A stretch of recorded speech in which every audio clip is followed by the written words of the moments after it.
Shalom Saints, if you've been following a vision to start up 13 prayer stations, the prayer stations are to be a structure and a system Jehovah will use to advance his glorious kingdom upon the face of the earth and to disrupt the activities of darkness.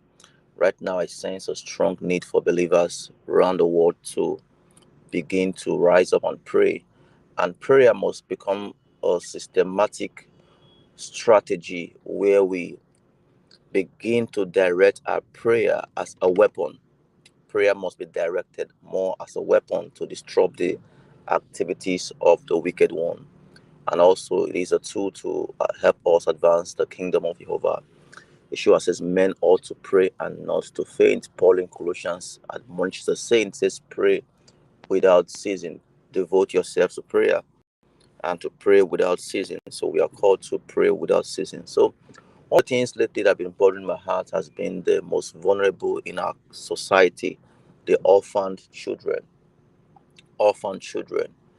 As I look around, most of what I see around what we call orphanages are nothing but a scam, a place of scam where people just set up a home or shelter to make money.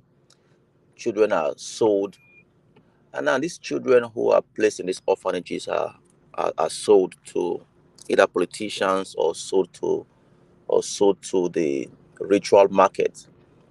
And I'm seeing there is a need for believers to begin to have a vision, a strong vision to be practical or holistic in our kingdom approach.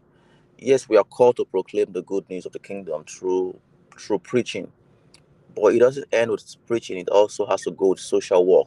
We see social work was involved in the ministry of Yeshua. Yeshua was actively involved in social work, in social transformation. Now, Deuteronomy chapter 10, verse 18, we see the concern of God when it comes to the fatherless and the widow.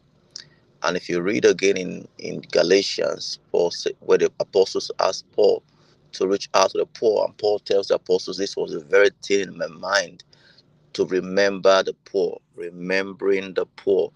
Remembering the poor is integral in our mission mandate to missions training and mission empowerment, and seeing mission as a vehicle for Jehovah to begin to enter into areas and places of unreached people, places where people are broken, places of affliction. And this morning, I feel Jehovah saying it's time for the body to remember orphans, orphan children, orphan children. Jehovah is father to the fatherless. He is the husband of the widow. He is the husband of the widow. Now look at Psalm 68, verse 5. Jehovah is the father of the fatherless, the protector of widows. Now look at it.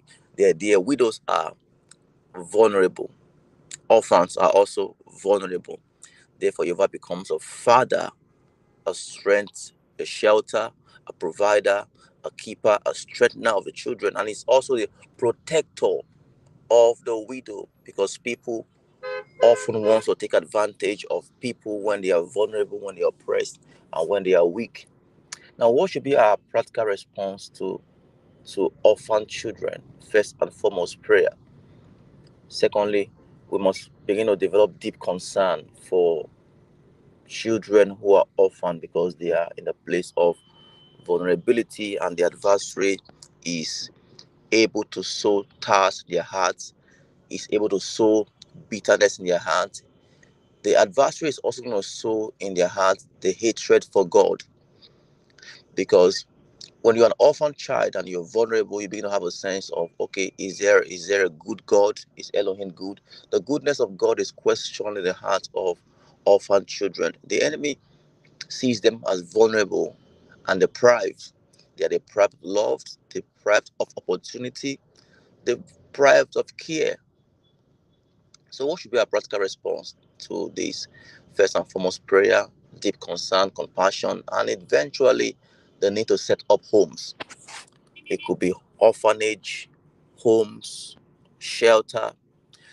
Now, for us at House of Israel, Nigeria, Jehovah indeed bless us with properties. And one of the things we're believing and acting on is the setting up of a place that will take care of orphaned children. We see this as a concern of God, and we see it as integral to our mission and our ministry to reach out to orphan children and to show them that Jehovah is indeed their father. He's a father of the fatherless. So when fatherless people can begin to discover the fatherhood of God, that the absence of an earthly father does not make you forgotten, does not make you neglected, does not deprive you, does not create in you a disadvantage in life. And this become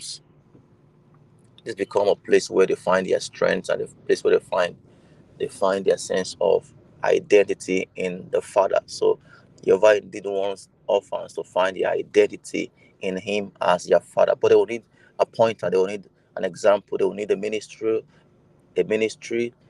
body of believers who will begin to reach out to them. And so I want to draw your concern this very morning. If you're listening to this broadcast, you may need to ask Jehovah to help you extend your heart beyond your own tentacles. Extend your heart beyond your own convenience. Extend your heart beyond your own ministry. Extend your heart beyond your own convenience. And Jehovah extends your heart into the heart of the orphaned children. Begin today by committing prayers. It could be a daily prayer, weekly prayer for orphan children, wherever they may be located. Homeless shelters, homeless places, vulnerable places, places where they're being misused, mistreated, that you've been to open our eyes to those places so we can find them, because we just have to find them. Our mission should be to find orphan children and then to bring them into where? Shelters, kingdom shelters, places of refuge. How do we begin? Prayers. With prayers, Jehovah can begin to open our hearts to resources, to partnership, to connections that can enable us gain the resource power to build shelters, to build systems that delivers them from the shackles of the evil one. If we don't act, the enemy will act. And I see that in many places, believers are not acting when it comes to orphan children. There's no action. There's little or no action. The actions we must extend now must be one of deep concern. We must feel about them what Jehovah feels about them. A deep feeling to rescue orphan children. So one of the things we're doing in our prayer station is that we've apportioned a prayer station for orphan children. I think it should be number 11 or station 11 or so, or station 9. I think station 9 or so is apportioned for orphaned children. You may think of being a part of that prayer station where you pray for orphan children every day, and perhaps Jehovah may use you as a rescue point to salvage and to bring them out of the situation they found themselves. It is not their doing, but the enemy is going to take advantage of their vulnerability to sow tares and to sow bitterness and to sow evil in their heart if no one stands to rescue them. So I remind you again of Psalm 68 verse 5. Jehovah is the father of the fatherless. He is protector of the widow. He is God in his holy habitation. Thank you, Saint, for listening to the broadcast. Please share it. And may God bless you mightily in Yeshua's name.